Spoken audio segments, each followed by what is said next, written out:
नमः संस्कृताय। विद्यार्थियों के लिए अगला भाग चतुर्थी विभक्ति का है ये। तो ये वाला सूत्र है परिक्रयणे संप्रदान मनन्यतरस्याम। परिक्रयणे का अर्थ है नियत काल के लिए वेतन पर किसी को रखना। संप्रदान मनन्यतरस्याम, परिक्रमण में, तो परिक्रमण में मतलब किसी को नियत काल के लिए वेतन पर रखा जाता है, उसकी संप्रदान संज्ञा होती है। तो नियत काल भृत्या स्वीकरणम, नियत काल के लिए वेतन पर रखना। परिक्रयणम तस्मिन् साधकतम कारकम, परिक्रयणम से साधकतम कारक में यानी करण से, विकल्प से संप्रदान संज्ञा होती है। जैसे इसका उदाहरण है शतेन शताय वा परिक्रीतः,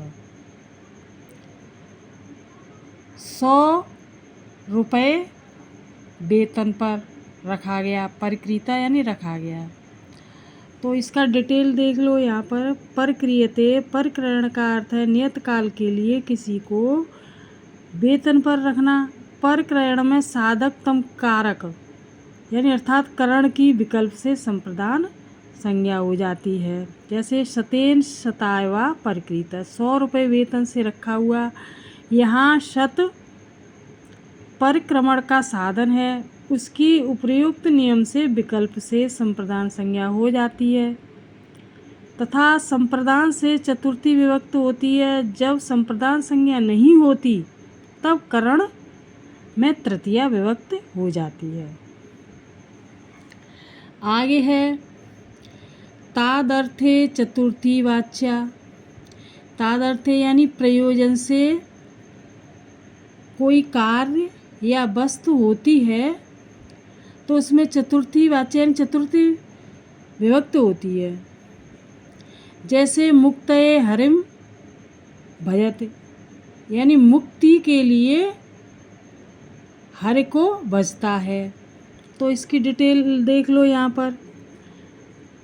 तादर्थे वा, तादर्थ का अभिप्राय है जिसके लिए प्रयोग अर्थात प्रयोजन, जिस प्रयोजन के लिए कोई कार्य वस्तु होती है उस प्रयोजन से चतुर्थी विभक्त होती है। जैसे मुक्तये हरिम भजते, मुक्त के लिए हरि को भजता है। यहाँ हरि के भजन का प्रयोजन मुक्त है, अतः उपर्युक्त नियम से मुक्त ज शब्द में चतुर्थी विभक्त हो जाती है। इसी प्रकार कुंडलाय हरिण्यम, कुंडल बनाने के लिए सोना है। ये इसमें दूसरा उदाहरण दे दिया है। और जो तीसरा है काव्यम यश से यानी काव्य कीर्ति के लिए है इत्यादि में कुंडल तथा यश से चतुर्थी विभक्त हो जाती है। तो इसमें 3 उदाहरण आ गए हैं। इसमें आगे है क्लरपे संपद्यमाने च, भक्ति ज्ञानाय कल्पते संपद्यते जायते इत्यादि। क्लरपे यानी पैदा होना, और आगे है संपद्यमाने च, और च का अर्थ है और समर्थ होना। अर्थ वाली धातुओं में यानी अर्थ वाले धातुओं के प्रयोग में जो होने वाला परिणाम है उससे चतुर्थी विभक्त होती है। जैसे भक्तिर्ज्ञानाय कल्पते संपद्यते जायते इत्यादि। तो भक्ति ज्ञान के लिए है यानी भक्तिर्ज्ञानाय ज्ञान के लिए, तो संपद्यते, संपद्यते यानी जायते इत्यादि में चतुर्थी विभक्त होती है। तो भक्त के लिए और ज्ञान के लिए संपदा अर्थात होने वाली वस्तु में यानी जायते होने वाली वस्तु है। उपयुक्त नियम से ज्ञान में ज्ञान यहाँ आया तो चतुर्थी विभक्त है यहाँ पर। तो इसकी डिटेल से देख लो यहाँ पर कि क्लरप इत्वा क्लरप समर्थ होना यानी पैदा होना। अर्थ वाली धातुओं के प्रयोग में जो होने वाला परिणाम है उससे चतुर्थी विभक्त होती है। जैसे इसका उदाहरण दिया है, भक्ति ज्ञानाय कल्पते संपद्यते यानी जायते इत्यादि। भक्ति ज्ञान के लिए होती है। यहाँ ज्ञान संपद्यमान अर्थात होने वाली वस्तु है। उपयुक्त नियम से ज्ञान में चतुर्थी विभक्त हो जाती है। आगे है अब देखो, उत्पातेन ज्ञाप्यते च। उत्पात का अर्थ है यहाँ पर यानी अशुभ सूचक, अक्षमात्र होना, कोई चीज़ अक्षमात्र दिखाई देना। और ज्ञाप्यते च यानी कोई भौतिक विकार उत्पन्न होना। च माने और कोई भौतिक विकार उत्पन्न होना। जैसे कि इसका उदाहरण है देखो, वाताय कपिला विद्युत। वाताय कपिला विद्युत। तो यहाँ पर देखो उत्पाद से सूचित अर्थ में चतुर्थी विभक्त होती है। तो वाताय कपिला में यहाँ विद्युत में कपिल वर्ण की बिजली जो आंधी की सूचक होती है, कपिल वर्ण कहते हैं। कपिला यानी बानर, बंदर जैसे रंग की विद्युत यानी बिजली जो चमकती है, आंधी। तो वाताय में चतुर्थी विभक्त हो जाती है। तो ये असिर सूचक है। यहाँ पर उपयुक्त नियम से वाताय में चतुर्थी विभक्त हो जाती है। कपिल वर्ण की जो बिजली आंधी का जो सूचक है उसमें चतुर्थी विभक्त हुई यहाँ पर वाताय में। आगे है देखो सूत्र, हित योगे च ब्राह्मणाय हितम। तो हित के योग में चतुर्थी विभक्त होती है। जैसे ब्राह्मणाय हितम यानी ब्राह्मण के हित के लिए। तो यहाँ इसका देखो डिटेल में बताया है, हित योगे च, हित के योग में चतुर्थी विभक्त हो है। जैसे ब्राह्मणाय हितम ब्राह्मण के लिए हितकर। इसी प्रकार ब्राह्मणाय सुखम तो ब्राह्मण के लिए सुख। तो आय है यहाँ पर चतुर्थी है आदि। अब आगे वाला सूत्र है, क्रियार्थोपपदस्य च कर्मण स्थानिनः। क्रियार्था क्रिया उपपद तस्य स्थानिनो अप्रयुज्यमानस्य तुमुन कर्मण चतुर्थी स्यात्। तो देखो यहाँ पर इस सूत्र की व्याख्या है। देखो, क्रियार्थोपपदस्य शब्द का अर्थ है क्रियार्थ, क्रिया उपपद यस। तो उपपद विभक्त है। उपपद विभक्त कहते हैं जो कोई शब्द पास में सुनाई देता है उसको उपपद विभक्त कहते हैं। इसमें उपपद विभक्त आ गई है।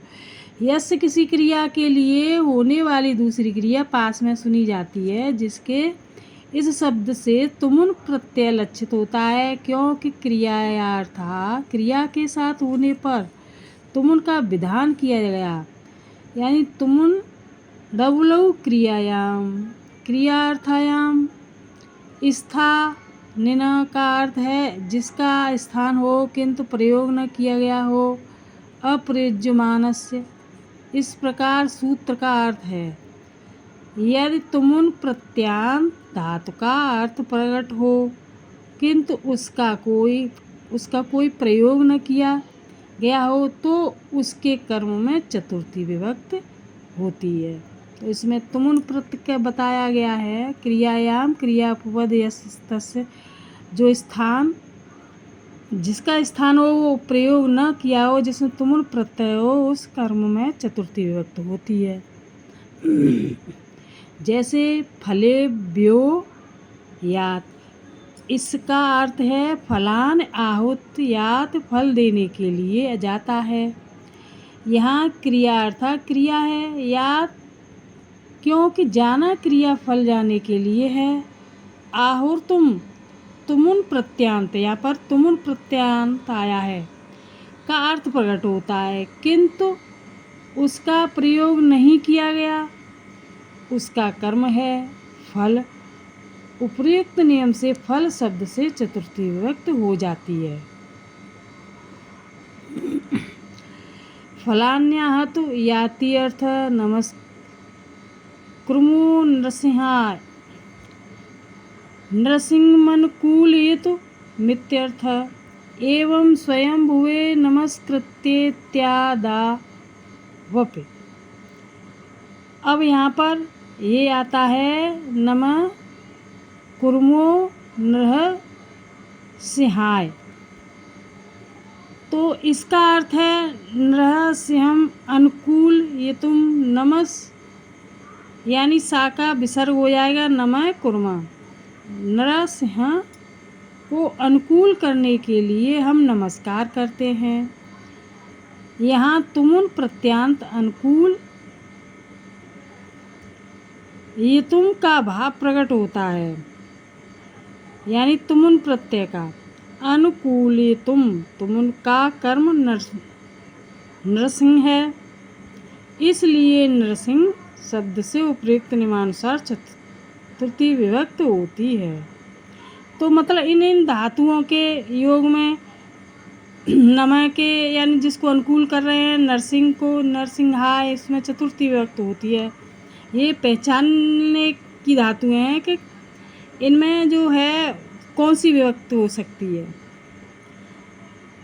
तो ये वाली, तो ये वाला जो उदाहरण है इम्पोर्टेंट है ये। अब है इसलिए नरसिंह शब्द से उपयुक्त नियमानुसार चतुर्थ विभक्त। इसी प्रकार स्वयंभुवे दूसरा उदाहरण आ गया। स्वयंभुवे एवं स्वयंभुवे नमस्कृत्य इत्यादपि, तो यहाँ तो ये नरसिंह को अनुकूल करने में यहाँ पर चतुर्थी विभक्त हो गई।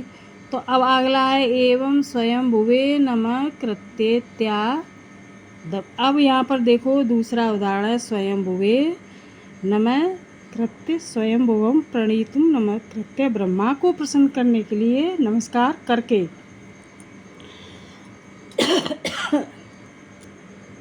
आदि में भी चतुर्थी विभक्त होती है, तो यहाँ पर ब्रह्मा का दिया है।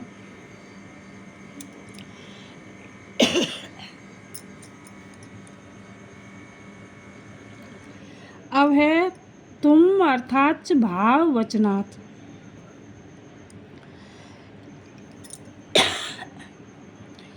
अब भाव वचनाश्च इस सूत्र में कहा गया है कि भाववाची गंज आदि प्रत्यय तुम के अर्थ में भी होते हैं।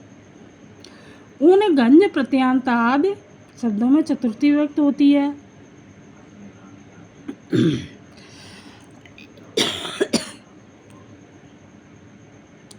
भाव वचनाश, तो उन भाव वचनाश में इस सूत्र में जो कहा गया है तो भाववाची होते हैं, उसमें गंज आदि प्रत्यय तुम उनके अर्थ में भी होते हैं। उन गंज प्रत्यांत आदि शब्दों में चतुर्थी विभक्त होती है।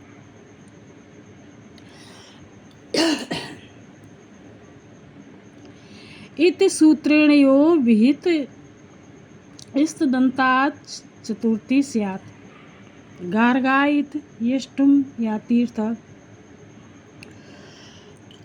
इसका अर्थ है यष्टुम्यात अर्थात यज्ञ करने के लिए जाता है। यहाँ या तुम उनके अर्थ में भाववाची गंज प्रत्यांत यंज, यज प्लस गंज शब्द है।